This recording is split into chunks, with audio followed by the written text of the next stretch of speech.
mo siyang mag-explore ng ibang tao, gawin yung mga gusto niyang gawin, tinatanggap mo na hindi lang ikaw yung priority niya, at hinahayaan mo siya na maging masaya sa mga bagay na nakasanayan niya nung hindi ka pa naman niya karelasyon.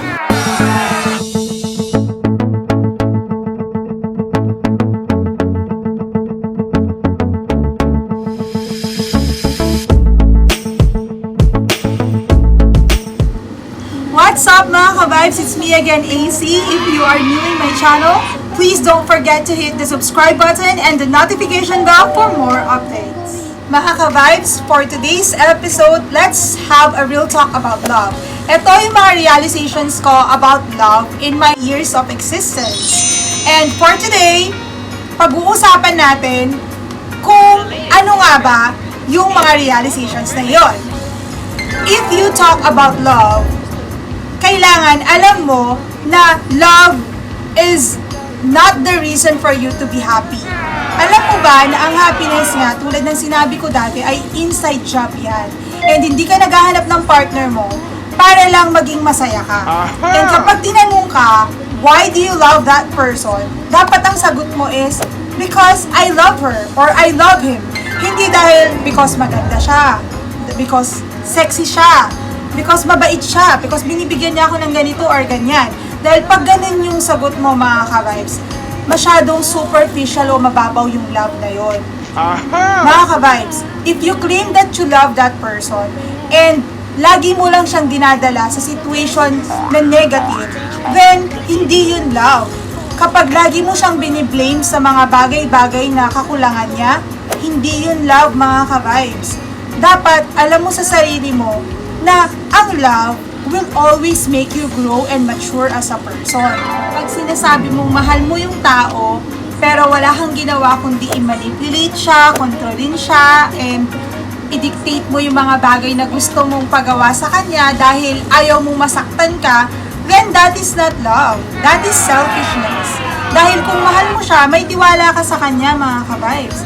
Kung mahal mo talaga siya, he will be free.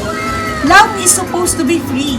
Kung nasa relationship ka, dapat nagagawa mo pa rin at nagagawa pa rin niya yung mga bagay na ginagawa nyo nung hindi pa kayo. Kasi kung wala kang ginawa, kundi i-monitor siya, kausapin siya 24/7, i-chat siya ng i-chat, i-text siya ng i-text, and gusto mo ganun lang ang gagawin nyo buong araw, walang mangyayari sa buhay nyo. Hindi kayo magiging productive. Thus, hindi kayo mag-grow. You let him be himself and explore other people kasi nga, you do not own him. Hindi mo kailangan i-select yung mga tao na magiging party ng buhay niya kahit ka-relationship ka niya. Kasi nga, alam mo sa sarili mo na ikaw yung mahal niya, ikaw yung pinili niya. Hindi mo kailangan gawing issue yung, ay, ayaw ko kasi siya para sa'yo kasi feeling ko flirt ka niya. Kasi, meron kang confidence sa sarili mo na ikaw yung mahal niya. The fact na you are in a relationship, that means na kontento siya sa'yo. Paano naman kung iniisip mo na baka may iba siyang nakakausap, may iba siyang nakaka-flirt? Kailangan mong maisip sa sarili mo na ang relationship, ang goal ng relationship ay para makita kung siya talaga yung magiging partner mo habang buhay. So kung ganun siya, bakit ka pa nakikipagrelasyon sa kanya, di ba? Love is 80-20. Hindi siya 50-50. You need to always be the bigger person. Kailangan, meron kang pasensya, meron kang goal to be mature sa relationship. Kasi kung ang goal mo lang ay makipag-relationship kasi masaya yung may ka-relationship, tapos wala ka namang ginawa kundi away 24/7, hindi rin siya talaga matatawag na relationship. Naghanap pa lang talaga ng kaaway mo. Hindi ka nagpo-provide ng care for him, and hindi ka nagbibigay ng mga things sa kanya na iniisip mo that that will be used as an advantage just in case na maghihiwalay kayo, may utang na loob siya sa'yo. Hindi ganun ang love, mga ka-vibes. Kailangan mong tandaan na ang love, ang purpose nun, ay maging happy ka, pero yung happiness na yun, nahanap mo na sa sarili mo. Sinishare mo lang yung happiness na yun sa partner mo. And dapat, alam mo din mga ka-vibes, na ikaw mismo, hindi ka urong-sulong sa relationship nyo. And also, if you see that your relationship is going nowhere, then you need to pray for God's will. Another thing is that kapag wala si God sa center ng relationship nyo, it will just spell F-A-I-L-U-R-E. Failure. So, paano mo malalaman na siya talaga yung binigay ni God para sa'yo? Tignan mo yung 1 Corinthians 13:4-8.